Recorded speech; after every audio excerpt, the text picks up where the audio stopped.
সামনে দাঁড়ালেন। দোকানদার তাকে চিনে ফেলল এবং সম্মান করে বলল, হুজুর দাঁড়ান। তারপর সে গরম দুধের এক পেয়ালা তার হাতে দিল।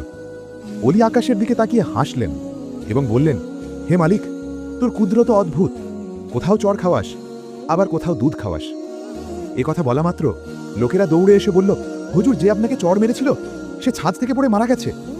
তারা বলল, আপনার নিশ্চয়ই রাগ লেগেছিল, নিশ্চয়ই আপনি তাকে বদদোয়া ধরেছেন। অলি বললেন, আমি কোনো বদদোয়া করিনি, তবে বলো তো সে কিভাবে মারা গেল? লোকেরা বলল, সে ছাদ থেকে পড়ে মারা গেছে। অলি বললেন, যখন আমি যাচ্ছিলাম আমার পায়ের ছিটকে ওঠা কাদা ওই মেয়ের কাপড়ে লাগলো। তার স্বামী রেগে গিয়ে আমাকে চড় মারল।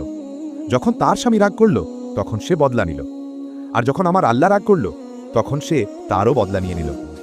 এই কথা মনে রেখো, কেউ তোমাকে কষ্ট দিলে বদলা নিও না, তাকে আল্লাহর ওপর ছেড়ে দাও, তিনিই সর্বশ্রেষ্ঠ বিচারক।